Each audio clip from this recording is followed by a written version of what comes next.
What is up, everybody? This is not this is chronologically the first compiled footage of Regice.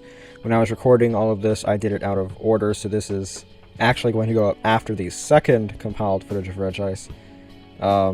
So this is technically in release order Regice Part 2, but in production order it's Regice Part 1, if you know what that means. It'll actually go up in the order that I recorded from here on out, though. I have everything organized according to when I recorded it, so I'm going to be a little bit less careless as we go along from here.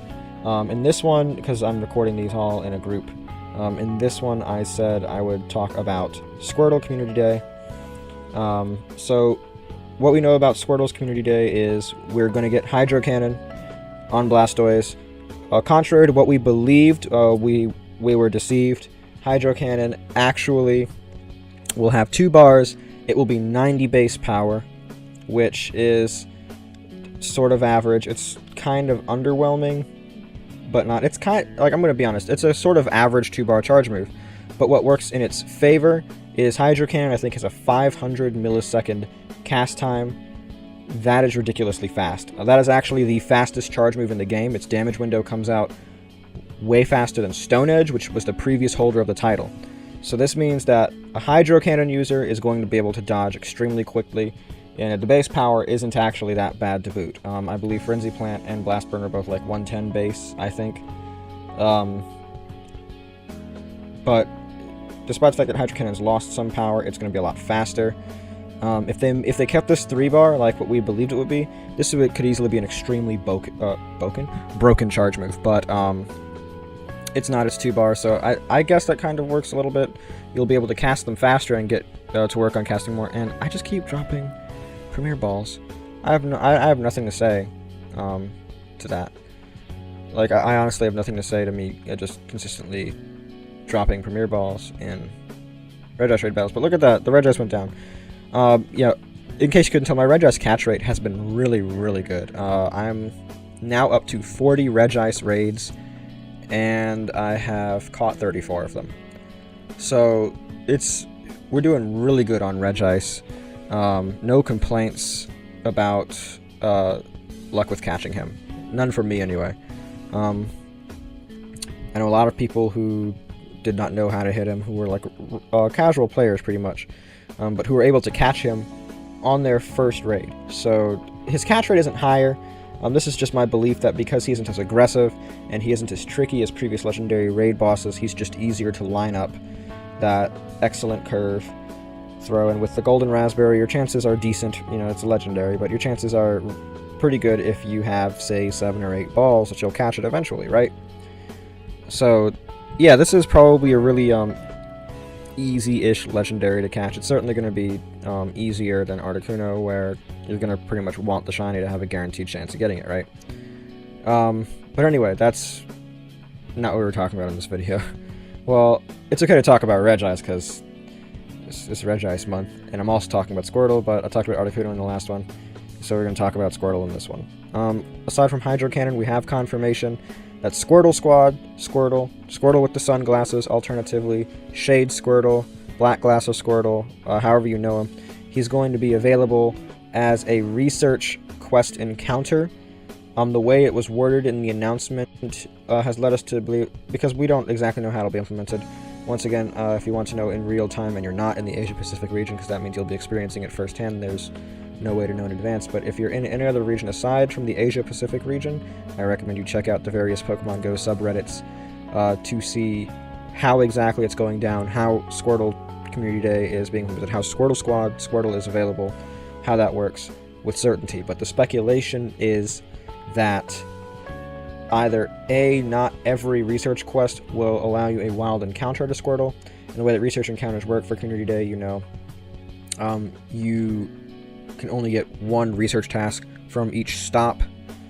The way that works, we do not think, like, you can only get 1 research task from each stop during Community Day, and once you complete it, you can't get into the tasks from that same stop again, right? So from what we understand, you know, if you're a rural player and you have access to just 1 Pokestop, well, if you get a task that just hands out items, that's tough luck. So we don't think that it'll be implemented that way. Like, some tasks will still give out items and some will give out the sunglasses encounter. We think that all of the research tasks for Community Day, it's likelier that all the tasks will give you a chance at a Squirtle encounter, but that some of them will not have sunglasses. That's the assumption. We honestly don't know. How I would like it is that the tasks just give you the sunglasses Squirtle, and then there's a chance it'll be shiny. Which I think would just be easier. There'd be a lot less butthurt over it. And you'd still get the sunglasses even if you don't get the shiny, right? So, why not just do that? I was making a face and I realized you don't see my face, so it doesn't make any sense for me to be silent. Oh well. We can reasonably assume we're going to get shiny Squirtle. Why wouldn't we? So Hydro Cannon, shiny, sunglasses, and then of course you've got all the combinations. So Squirtle, shiny Squirtle, sunglasses Squirtle, shiny sunglasses Squirtle, normal Blastoise with Hydro Cannon, shiny Blastoise with Hydro Cannon, and we don't know if the glasses stay with the Squirtle as it evolves, but if they do, then you have normal Shades Blastoise with Hydro Cannon, normal shiny Shades Blastoise with Hydro Cannon, and if you want to complete it all, then you have all this in addition to normal Squirtle, I guess, without normal Blastoise without Hydro Cannon, shiny Blastoise without Hydro Cannon, and then sunglasses Blastoise without Hydro Cannon, and shiny sunglasses Blastoise without Hydro Cannon. It just, to have every single possible iteration, it just gets a lot more complicated because there's not just the shiny, but there's also the sunglasses version. It's just, oh boy, it's really exciting when it comes to all the possibilities. The only downside is, of course, even with Hydro Cannon, Blastoise is still going to be trash in the Pogo meta. And I'm going to say this is a somewhat controversial opinion, but I think, even though you don't really know me, I'll tell you this. I can tell you that Blastoise is my favorite starter. He is my favorite starter from the Kanto trio. He's not actually my favorite starter overall, but from the Kanto trio, he's my favorite starter. The Kanto trio is my third favorite starter trio after my favorite starter trio is Hoenn, and then my second favorite is Kalos, third is Kanto. Blastoise is my favorite out of the Kanto trio, but I will say even in the main games, he's just kind of mediocre. Meta-wise, if you were going through Gen 1, Blastoise is middle of the road. He wasn't as good as Bulbasaur, and he was better than Charizard, and that's just because of how the game was structured.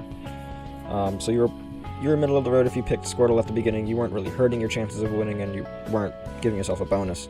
But competitively, Blastoise just hasn't been that good, and it's because he's defensive, but he's not as defensive as the best out there, and he's not really offensive, and his Mega gives him some viability, but, you know, he's just, overall, in the main games, he's just kind of a meh to okay Pokemon. And there's nothing really wrong with that. You can still like a meh to okay Pokemon. I mean, like, one of my favorite Pokemon of all time is Mawile, and I acknowledge Mawile is garbage.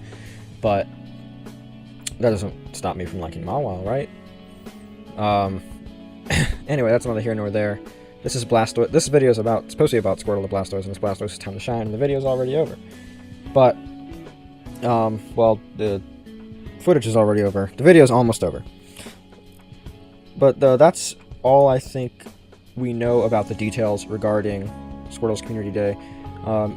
In the Americas, it's going to be July 8th. That's a Sunday from 11 to 2 Pacific. For me, that's going to be 2 to 5. Check the Niantic announcements and your various Pokemon Go news sources for the time in your time zone. And if you want to know how the details are going down, I'll recommend, and you don't live in the Asia-Pacific region, of course, I recommend you check out the Silph Road, the Pokemon Go subreddit.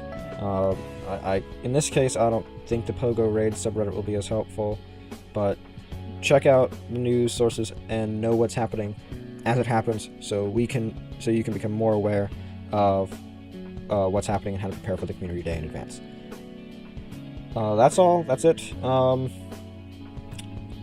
Don't quite know what I'll be talking about in the next one, but we'll see. I'll think of something. Like, comment, and subscribe. Hit the notification bell, and I'll see you guys in the next one.